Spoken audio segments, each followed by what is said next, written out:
اعوذ باللہ من الشیطان الرجیم بسم اللہ الرحمن الرحیم قابل قدر سامعین و ناظرین گناهان کبیرهونه ایوا گناه مسره ده اغا ده لواطات یعنی اغلام بازی یعنی چی شیتا اغلام بازی مطلب دا اغا ده یو مرد بل مرد باند اکتفا وکی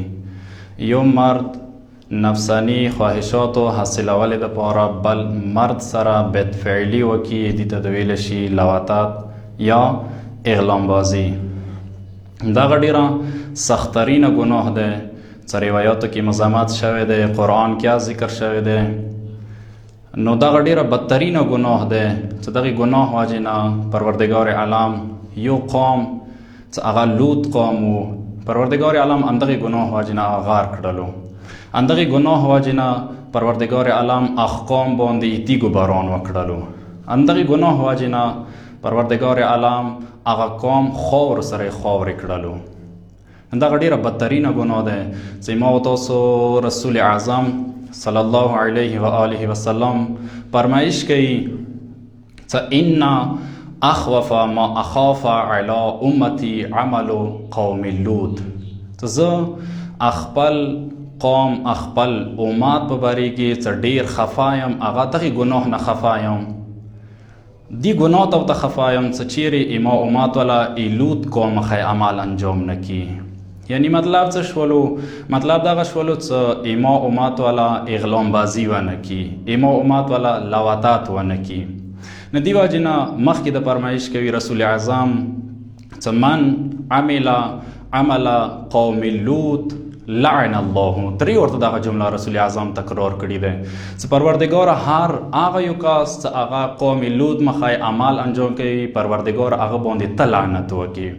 درې ورته دغه جمله رسول اعظم تکرار کړی ده ډیره سخترینه گناه ده چې حضرت عمر زمانی کې یو غلام ده هغه خپل اقا قاتل کړلو حضرت عمر حکم ور باندې ولګول چې دا غلام د قاتل شي خو چې کله مولا علی ته راغله مولا علی پښتنه نه وکړله چې تو خپل اقا ویلې قاتل کړلو ته دی مولا جان مو خپل اقا دی واجنه قاتل کړل چې دی مو سره بدکاری وکړله دی مو سره لواطات اغلام بازی وکړله هغه نتیجې کې مو د قاتل کړلو هیڅ مولا څه وکړلو مولا هغه مقتول ولکم وارثانو هغه وغوښتل چې تاسو هغه مقتول هغه تاسو دفن کړلو ته مولا جان هغه مدافن کړلو اوس کابر نه راغللو هیڅ مولا حکم وکړل چې درې ورځې بعد تاسو یارو شوي دغه غلام ځوان سره دغه کابر ته بیایو خو چې کله درې ورځې تېرې شولې درې ورځو نه بعد کې مولا یا روان دی دغه وارثان ورسره روان دي مقتول والا دغه غلام ورسره روان دی کله کابر ته ورسېدل مولا حکم وکړلو هغه وارثان ته چې تاسو دغه کابر لاس کوئ خلاص یې کوئ چې کله هغه کابر نیم خلاص کړل سترګې وغړولې هغه مردا کابر کې نشته ده هغه ټیم کې مولا علی څو جملې وویله چې مو قسم په خدای چې مو رسول الله نه اورېدلی دي چې هر هغه یو کس چې هغه لواطات کوي هغه اغلام بازی کوي هغه کابر کې درو ورځو نه زیات نشي پاتې کېدای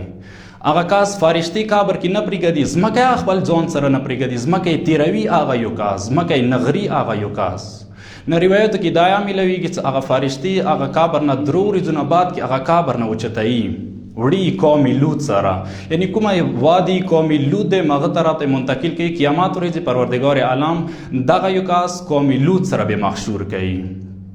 دغه یو کاس درو ورځو نه زیات قبر کې نشي پاتې کېدای نو دینه مخ کې امام صادق علیه السلام فرمایش کوي چې دغه یو کاس عذاب دوره ده سترګې ته غړه مولا د خپل فرمایش کوي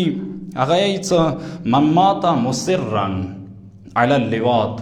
هر هغه یو کاس چې هغه لواطات باندې اصرار کوي هغه ور پوری نه مړ کیږي لم يموت حتى يرميه الله هغه ور پوری نه مړ کیږي حتى يرميه الله بحجر من تلك الحجارة تكون فيه منيته ولا يراه احد هر هغه یو کس هغه لواطات باندې اصرار کوي هر هغه یو کس هغه اغلام بازی باندې اصرار کوي هغه ور پوری نه مړ کیږي څو پوری هغه تیږي چې پروردگار عالم قوم لوط باندې وورولي هغه تیګو نه ایوا تیګه دغه انسان باندې رغلی نه وي هغه تیګي واجنه دغه یو کس په دنیا نه څي هغه تیګي واجنه دغه یو کس به مړ کیږي خو هغه تیګه مو تاسو نقصونه دغه ټول نه بدترینه ګناه ده. څنګه امام رضا علیه السلام یې چې تاسو دغه دوه ګناهونو نه زیات ځان وساتئ. دغه دوه ګناهونو نه ځان وساتئ چې هغه یوه زنا ده، یوه لواطات ده، اغلام بازی ده. ویلي دې نتیجې کې انسان 72 قسم ته مصیبتو سره مخامخ کیږي. دغه ډیره بدترینه ګناه ده چې پروردگار عالم لوط قوم باندې چې عذاب راوستلو، عذاب سره مخامخ کړل. هغه وجه صرف او صرف اندغه وه چې هغوی لواطات کولو. پروردگار عالم هغوی باندې تیږو باران وکړلو، ځمکې سره یې ځمکې کړل. نو ما تاسو ته پکار دی چې ټوله دغې ګناه نه خپل ځانونه وساتو. و آخر دعوانا ان الحمد لله رب العالمین.